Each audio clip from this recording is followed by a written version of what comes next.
הצטרף אלינו חבר הכנסת משה פייגלין. אני מברך אותך, חבר הכנסת פייגלין. ברגע שתרצה לומר או משהו בדיון, אתה כמובן מוזמן. גם לשאול שאלה וגם להעיר, ואני אומר מראש שמאוד מאוד חשוב לי דווקא ההשתתפות שלך והשתתפות של כל חבר כנסת, כי הנושא הזה לפי הבנתי אסור לו להיות נושא פוליטי מצומצם, אלה הן שאלות רחבות וכלליות שכל הכנסת וכל חברי הכנסת עם ההשקפות השונות שלהם צריכים לבחון אותן ולחשוב עליהן באופן רציני. אתה רוצה לשאול עכשיו או יותר מאוחר? בבקשה.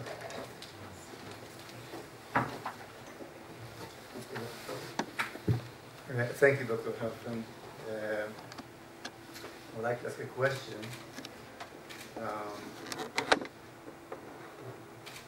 You mentioned the Bible asks us to choose life instead of death. Choosing life means as a willing to fight evil. If you're not willing to fight the evil, you're not choosing life. And my question is,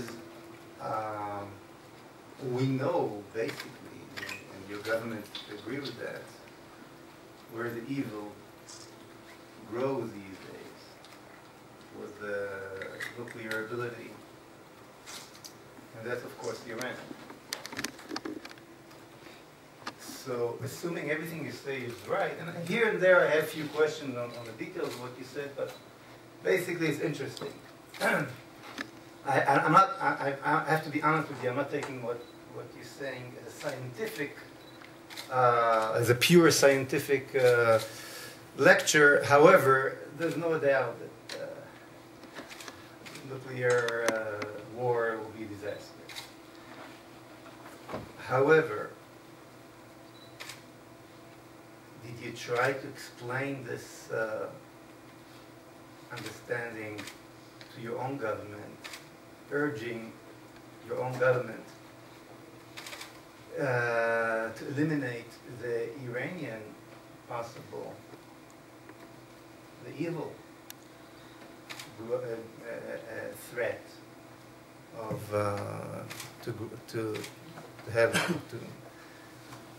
to reach the nuclear weapon?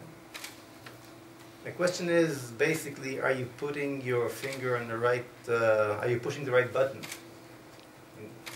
Did you do this before you flew over the ocean here? I speak with my own government very frequently. I asked very simply, excuse me. Are you urging them to attack? To attack Iran? Absolutely Yes. not. Let me answer the question if I could. I share your assessment that there's a very great problem in Iran, but I share the assessment of the U.S. and I think the Israeli defense and intelligence establishments that attacking Iran at this point would be very, very bad for Israeli national security and would not solve the problem. But I'm not talking about Israel now, and you also did not talk about Israel, and I agree with Dov Khanin that we're not talking politics now. We're talking about the threat to the world. And the threat is not here. The threat is there. The threat is not by the good guys who are trying to defend themselves. The threat is by the bad guys who are threatening the peace of the world. So what are you doing here? That's my question. What I'm doing here is what I do every place I go, and what our organization does every place, including, by the way, in North Korea and Iran, which is try to help people understand that when it comes to nuclear weapons, there really are no good guys. There is nobody on this planet who is wise enough and smart enough to manage these weapons, So including certainly my own argument, government. I'm just trying to put something on the table so we'll all understand. Assuming all the facts are right, I assume the direction is true. You don't believe in bad and good. How could you possibly derive that from what I've said here today? Because if there's no, as I just started, you think that if we'll all dig our head into the sand, and each one of us will be good with himself, there'll be no bad side anymore. Do you really think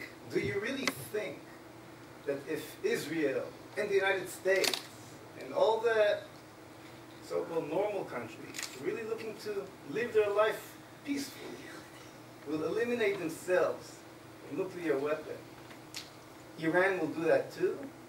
The extreme Islamic world will stop looking to reach that weapon as well?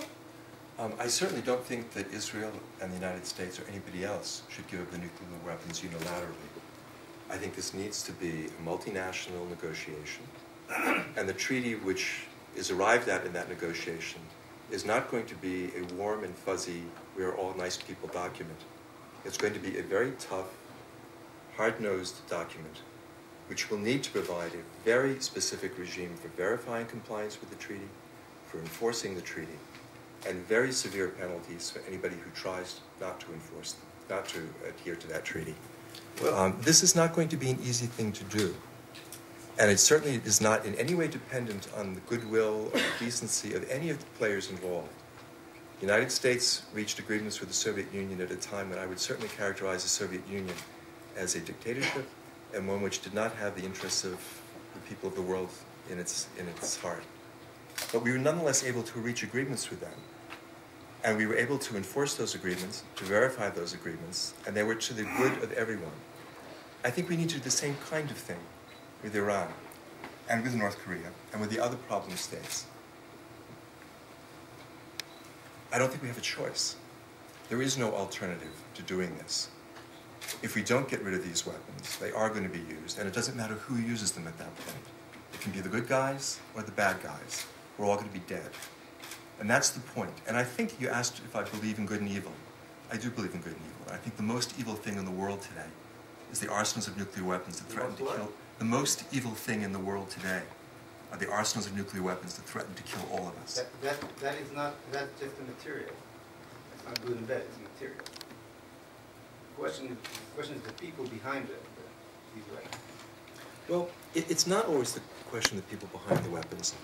If the weapons are indiscriminate, if they will kill the entire planet, it doesn't matter who uses them. Let me ask you the following. We're reaching an argument that is not technical, it's not philosophical, but this is basically what we're talking about. Well, actually, I think this is a technical argument. I'm not arguing the morality of the sides here. I'm saying whoever uses them, we're all dead. We know that the United States reached first the nuclear ability, right? And we know that there were voices in the United States to use it before the Russians will reach it, and urged the American government, when it had the ability to be the only one who can use it, to do so and take over Russia at the time, take over the USSR. And thank God the Americans did not do that. Okay, I'm not sure that if it would have been the other way around, with a totalitarian Russian country, it would have been the same. So thank God that's the way it happened. Now you think that today, I'm not sure that would have been the same case. If the Russians would have been the only guys around with a nuclear weapon, I'm quite sure that they would done what the Americans did not do.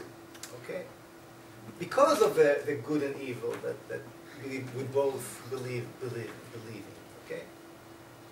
Now, when you eliminate the good from having the ability to punish back or to give an answer, you're not reaching your goal. I believe you're doing exactly the opposite. You see, we both want the same thing, but I'm not sure that what you're doing is helping your goal. I'm afraid what you're doing is actually exactly the other way around. But I don't know what you think completely. But what you're saying seems to imply that you think that somehow these weapons can be used wisely. and that they're used by the good guys, as you characterize them. That's not what I'm saying, so I'll explain. Would be That's not okay. what I'm saying. I'm saying that when you eliminate the good side, I believe in good and bad. When you eliminate the good side from threatening the bad side, you're encouraging the bad side to develop these weapons and to use them. That's what I'm saying. See, but which, excuse me, thank you for clarifying that. But what you are assuming clearly here is that the weapons will never be used. No, I'm not sure. Well, that we need to be sure about, because what I'm telling you today, and this is scientific data, is that if the weapons are used, it's the end of our civilization and possibly the extinction of our species. That's you're right. I didn't talk to you today about what happens in a large-scale war between the U.S. and Russia, but I will tell you very briefly what's involved there. I don't argue about that. I agree with you. So you don't need to convince me what will happen. Well, the question is... I don't understand your position. If so you don't think... I'll try to make myself more clear. Maybe I'm not so clear. No, it's very... The question is not if I agree, I agree with you 100%. שנייה אחת. אני אגיד את זה בעברית למען כל השומעים ואת התרגמי. קודם כל אני מאוד שמח שחבר הכנסת פייגלין מעלה פה שורה ארוכה של שאלות שאני חושב שחלק גדול מאוד מהציבור הישראלי היה שואל אם הוא היה נמצא איתנו פה בדיון. אני חושב שהשאלות האלה והתשובות עליהן ובדיוק הוויכוח הזה והדיון הזה זה מה שאנחנו רוצים שיתקיים, דיון רציני, עם טענות רציניות משני הצדדים כדי שהשאלות יתבררו, ולכן אני חושב שזה מאוד נכון ומאוד חשוב מה שקורה, גם התשובות וגם השאלות וההערות והדיון הזה. Please go on. לא, זה בסדר, כולם מבינים עברית באנגלית. Again, I'm not arguing with the results. Let's say everything you say is totally true, and we 100% can be sure that I don't want any nuclear weapon more than you do. A weapon of war more than you do. That is not the argument. The argument is which steps that we take. I would not say avoid, because there's no 100%, promise. No one can promise that we can avoid it completely. Maybe somebody is hiding something somewhere. But the question is, what is the right step to do to make, to lower the chances, let's say, of a war like that? And what I'm saying is the step that you're taking, or direction that you're taking, is reaching the opposite. Because I think that in order to lower the chances of a nuclear war to happen, you need to do two things. You need to make sure that those crazy forces around the world that don't have it yet will never have it, and willing to fight for that, which I don't see in your country right now. This is first of all. And I don't see in my country, by the way, as well. But I think the last superpower in the world today has more responsibility than Israel. Okay? This is first of all. And second, that those who already have it, and I'm talking about the evil sides, we agree that there is evil sides in humanity. Okay? North Korea is an evil country. Knows that it'll be disaster for them to use it directly, not indirectly. Okay. That's my philosophy of how to avoid a war like that. Now you can say, look, many times we were that close to that to happen. That is true. But you can also look at it from the other side, from the other direction. In fact, it did not happen. Yeah, but you see, you really should take no comfort from that at all. It did not happen. That's why we're able to have this conversation today. Right. But we cannot expect that that is going to continue indefinitely. And I think that's the problem with your argument that we should rely on these weapons to preserve our peace and our safety. Let me finish, please. The fact is, well, you're saying that it's important for the good guys to have these weapons to be able to threaten the bad guys. The fact of the matter is that when these weapons exist, there exists the very real possibility they're going to be used whether we want to or not. We have been extremely lucky. A belief that our luck will continue indefinitely is simply not an acceptable policy. We have come so close, so many times. We need to be very thankful that things have not gone wrong.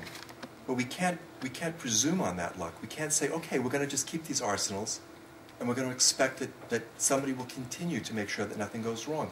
The most recent event that we know about, and I'm sure there have been others, but in the public domain, the most recent near disaster was in January of 1995. You're probably familiar with this. You know, when the U.S. launched this rocket from Norway to study atmospheric phenomena, and the Russians mistook this for an attack on Moscow. It's 2 o'clock in the morning. They wake up Boris Yeltsin, or tried to wake up Boris Yeltsin, and ask him to respond to this, and give him 5 minutes to decide whether the world should continue or not. This is an intolerable risk for the world to run. We don't know what happened in the Kremlin that morning. It may have been that Yeltsin was too drunk to wake up. It may have been that he had a rare moment of insight and said, well, let's wait a few minutes. What he should have done that morning was to start World War III. U.S. and Russia both still operate under launch on warning. If they believe they're under attack, they are supposed to launch their missiles before the incoming missiles explode. We know of at least 5 times since '79 when one or the other country thought it was under attack. And on 4 of those occasions, not the one in '95, they began preparations to start the war. On the occasion in 1979, U.S. bombers were in the air. The missiles had taken, the caps had come off the silos so they could be launched. We were that close. That is not an acceptable future for our children. And as long as we have these arsenals, that is the danger we're going to live with. And sooner or later, something is going to go wrong, and we're all going to be dead. And there's nothing we can do about it. That's the problem. That's what is different about nuclear weapons from other weapons. The logic that you have talked about, I think, makes great sense when we're talking about almost all weapons. But with a weapon that can destroy the entire planet, even if there's an accident, the logic doesn't work anymore. That's what Einstein was getting at when he said the splitting of the atom changes everything except the way we're thinking. We have to change the way we think too. These weapons are not susceptible to the same kind of logic that you've been applying, which has been applicable in most security situations, but isn't when these weapons are concerned. And that's the message which I would bring to you, and which I would hope people would begin to understand. This is something very different, and we need to think about it differently, we need to act differently. There were talks between, a few times during history, since World War II, between the United States and Russia.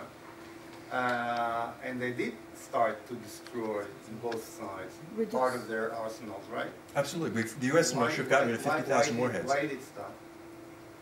I'm sorry? Did the process stop?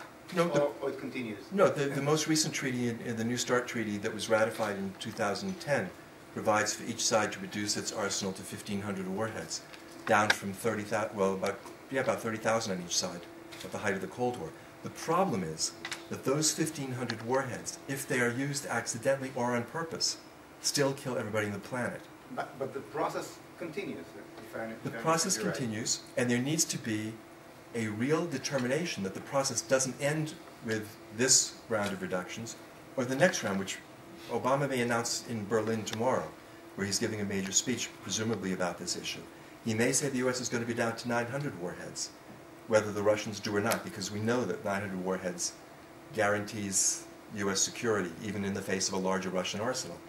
But the problem is that, as this study has shown, only 100 small weapons cause a global catastrophe. 900 weapons on each side, which we may get to, drops global temperatures not 1.3 degrees centigrade, but 8 degrees centigrade. In the interior regions of North America and Eurasia, the temperatures go down 30 degrees centigrade. In the Northern Hemisphere, there are 3 years without a single day free of frost. That means all food production stops. And that's what will still be possible if we go to the next round of reductions, but there's an accident sometime. Well, I think that the answer might lay in somewhere in the middle. That process should continue.